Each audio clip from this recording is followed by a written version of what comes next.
بسم اللہ الرحمن الرحیم۔ شعبان کا مہینہ چل رہا ہے اور یہ بات سب کو معلوم ہے کہ اس مہینے کی 15 تاریخ کی جو رات ہے اس کو شب بارات کہا جاتا ہے، جو کہ 25 اور 26 فروری کی درمیانی شب یعنی اتوار اور پیر کی درمیانی جو شب ہوگی وہ شب بارات کہلائے گی۔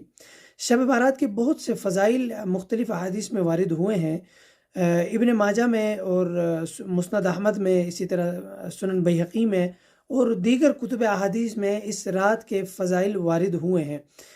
رسول اللہ صلی اللہ علیہ وسلم نے فرمایا کہ شب بارات کو اللہ رب العزت اپنی مخلوق پر خاص نظر کرم فرماتے ہیں اور خاص رحمت کی نظر فرماتے ہیں اور سب کی مغفرت فرما دیتے ہیں۔ لیکن کچھ بد نصیب یا بدقسمت لوگ ایسے ہیں جن کی اس مبارک رات میں بھی بخشش نہیں ہوتی۔ تو آئیے دیکھتے ہیں وہ لوگ کون ہیں جن کی بخشش اس مبارک رات میں بھی نہیں ہوتی اور جو مغفرت سے محروم ہو جاتے ہیں، جو اللہ کی نظر کرم سے، نظر رحمت سے محروم ہو جاتے ہیں۔ رسول اللہ صلی اللہ علیہ وسلم نے فرمایا کہ جو بندہ شرک کا ارتکاب کرتا ہو، جو مشرک ہو، اللہ کے ساتھ کسی کو شریک ٹھہراتا ہو، اس کی اس مبارک رات میں بھی بخشش نہیں کی جاتی، مغفرت نہیں ہوتی۔ اور وہ بندہ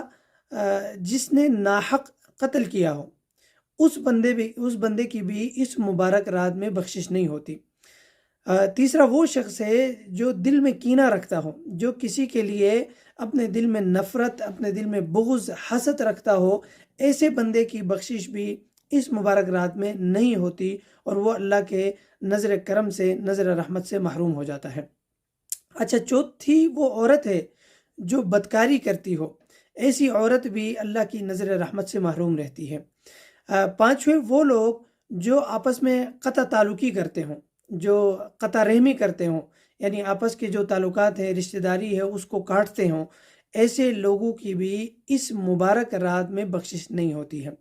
اچھا، چھٹا وہ شخص ہے جو اپنی شلوار کو ٹخنوں سے نیچے لٹکائے رکھے، ایسا شخص بھی اس مبارک رات کو بھی اللہ کی نظر رحمت سے، نظر کرم سے محروم رہتا ہے۔ اور ساتواں وہ شخص ہے جو والدین کا نافرمان ہو، اس نے والدین کا دل دکھایا ہو، کسی بھی طریقے سے والدین کی نافرمانی کی ہو اور والدین اس سے ناراض ہوں، تو اس مبارک شب میں بھی اس بندے کی مغفرت نہیں کی جاتی اور وہ اللہ کی رحمت سے، اللہ کے کرم سے محروم رہتا ہے۔ اور آٹھواں وہ شخص ہے جو شراب کا عادی ہو، جو شراب پیتا ہو، ایسا شخص بھی اللہ کے کرم سے، اللہ کی رحمت سے، اللہ کی مغفرت سے محروم رہتا ہے۔